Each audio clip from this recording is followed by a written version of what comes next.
Welcome to our channel. Today, we're diving into the fascinating world of dog behavior. You see, dogs communicate differently than us.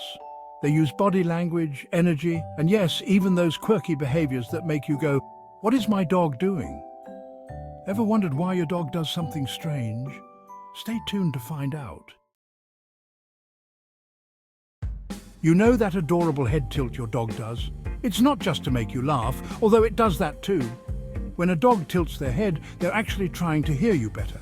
See, their ears are incredible instruments, picking up sounds we miss. That tilt helps them pinpoint the source and understand your tone.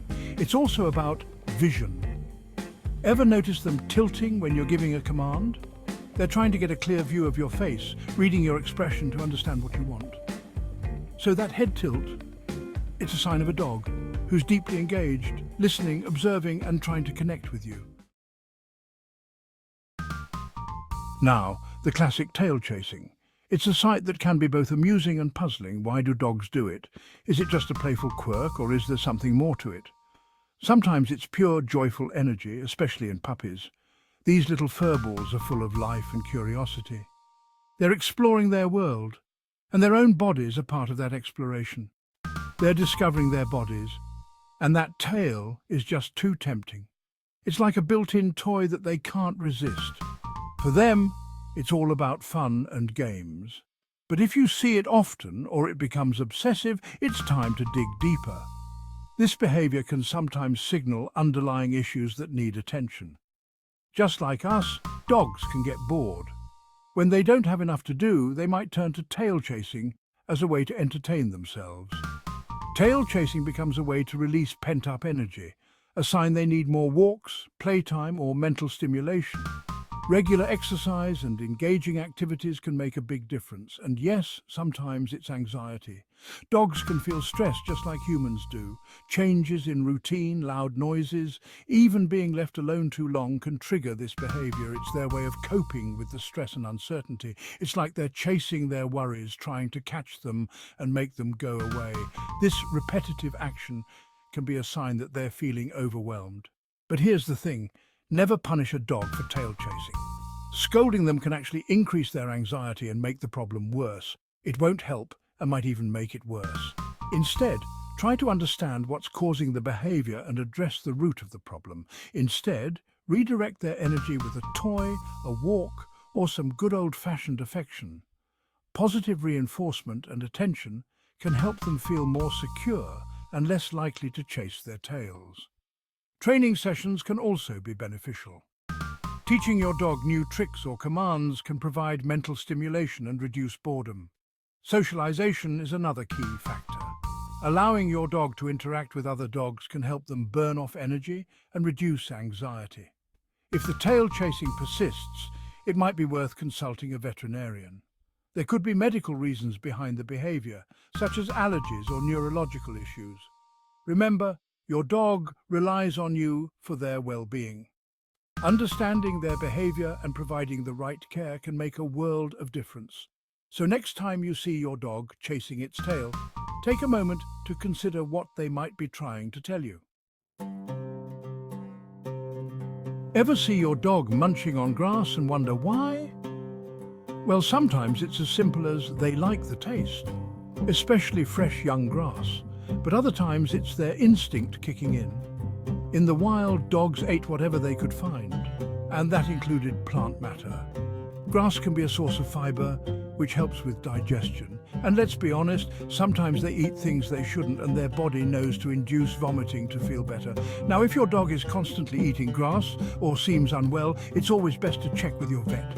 But a little nibble here and there, it's usually nothing to worry about, just part of their natural behavior. Digging. It's in their DNA. Think about their ancestors, wolves. They dug dens for shelter to give birth to hide food. So when your dog digs in the yard, they're tapping into that ancient instinct. Sometimes it's about temperature. The earth is cool, so on a hot day, they dig to create a comfy spot to lie down. Or maybe they've got a prized possession, a bone, a toy, and they're burying it for safekeeping. It's their way of saying, "This is mine." Now, I know it can be frustrating if they are digging up your prize roses. The key is to redirect, not punish. Give them a designated digging zone like a sandbox and praise them when they use it.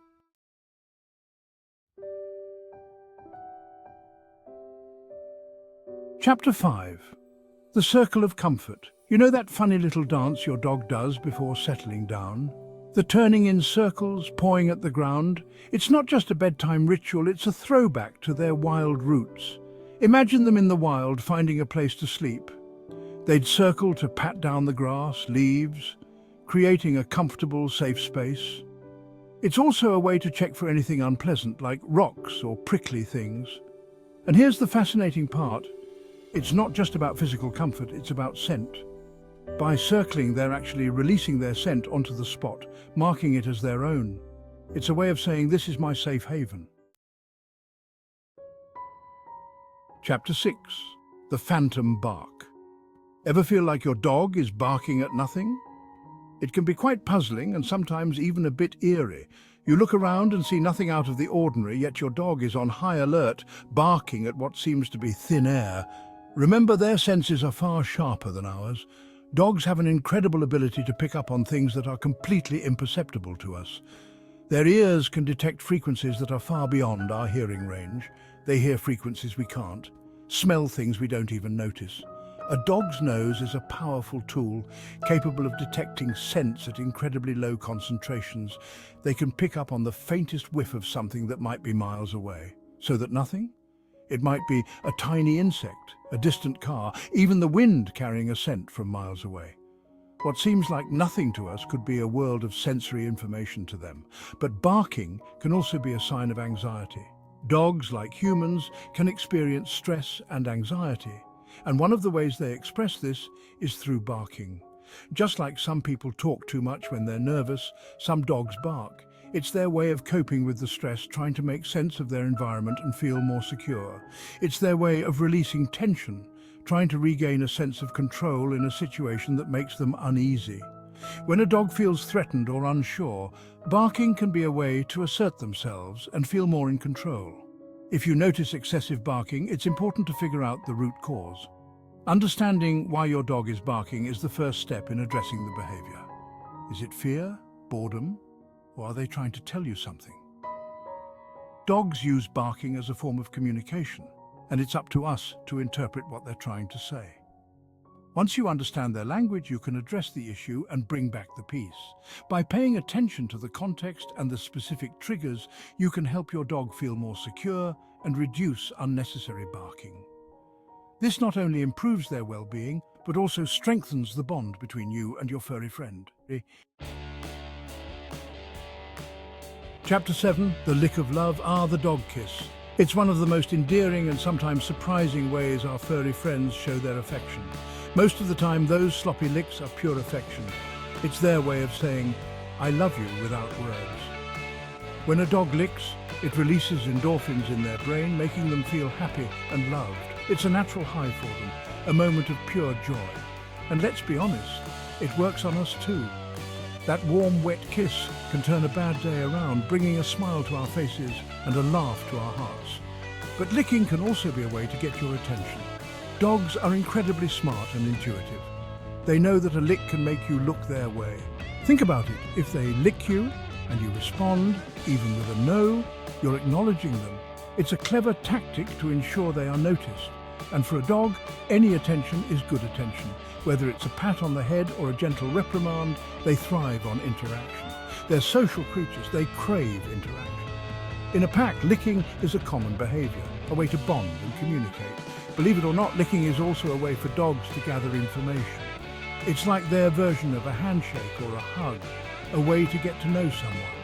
They have scent glands on their tongue, so when they lick you, they're tasting your skin, picking up on your emotions, even your health. It's a sensory experience that tells them so much about you. It's their way of getting to know you on a deeper level. Each lick is a connection, a moment of intimacy that strengthens the bond between you and your furry friend.